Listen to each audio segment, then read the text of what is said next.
ஒரு பொண்ணு பிரெக்னென்ட் ஆகி அந்த பிரெக்னன்சி வந்து பாதியிலேயே மிஸ்கரேஜ் ஆகுறதுக்கு யாருங்க காரணம்? அது யாரோட தப்பு? அந்த பெண்ணோட தப்பா?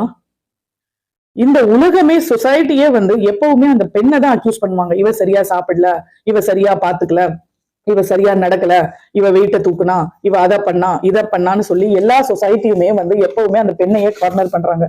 பட் மக்களே, this is awareness video.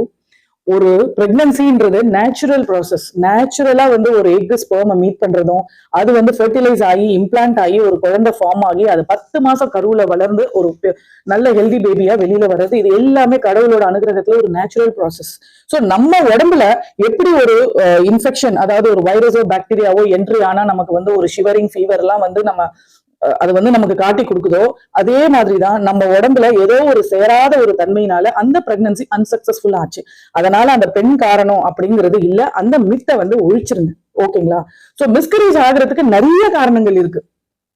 Miscarriage ஆகிறதுக்கு மெயினா அந்த அப்பாவோட குரோமோசோம் பிரச்சனையா இருக்கலாம், டிஎன்ஏ பிரச்சனையா இருக்கலாம், இல்ல ஒரு புவர் ஸ்பெர்ம், அந்த ஸ்பெர்மோட குவாலிட்டி கம்மியா இருக்கலாம், இல்ல அந்த எக்கோட குவாலிட்டி, அந்த பெண்ணோட எக்கோட குவாலிட்டி கம்மியா இருக்கலாம், குரோமோசோமல் டிசார்டர்ஸா இருக்கலாம், இல்ல முன்னாடி அந்த பொண்ணுக்கு உடம்புல வந்து ஐரன் டெஃபிஷியன்சி அந்த மாதிரி ஏதாவது இருந்தோ, இல்ல இன்ஃபெக்ஷன்ஸ், தொத்து வியாதிகள் ஏதாவது, தொத்து கிருமிகள் ஏதாவது இருந்தோ அதனாலயும் இருக்கலாம். இல்லைன்னா முன்னாடி நடந்திருக்க ப்ரீவியஸ் அபார்ஷன்ஸோட ஹிஸ்டரினாலையும் நமக்கே உடம்புல தெரியாத நம்மளோட ரத்த உறையிறது அந்த மாதிரி பிரச்சனைகள் எல்லாம் இருந்தாலும் கூட இந்த அபார்ஷன்ஸ் ஆக வாய்ப்புகள் நிறைய இருக்கு.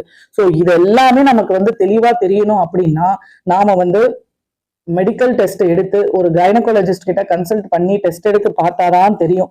ஸோ அதை வந்து நீங்க தெளிவா புரிஞ்சுக்கோங்க. உங்க மனசை அமைதியா வச்சுக்கிட்டு இந்த மாதிரி ஒரு அசம்பாவிதம் வீட்டுல ஒரு துக்கம் நடந்துச்சுன்னா அந்த பொண்ணை போட்டு தாக்காம நெக்ஸ்ட் என்ன பண்ணலாம்னு சொல்லி அதை வந்து ஒரு ஸ்போர்ட்டிவா எடுத்துக்கிட்டு நெக்ஸ்ட் பிரெக்னன்சிக்கு அந்த பொண்ணை எப்படி உடம்பு ஹீல் பண்ணி சாப்பிட வச்சு ரிலாக்ஸ் ஆக்கி ஸ்ட்ரெஸ்ல இருந்து வெளியே எடுத்துட்டு வந்து நெக்ஸ்ட் ஒரு ஹெல்தி பிரெக்னன்சிக்கு எப்படி பிளான் பண்ணணுங்கிறத ஃபேமிலி சப்போர்ட் பண்ணுங்க, ஹஸ்பண்ட் சப்போர்ட் பண்ணுங்க.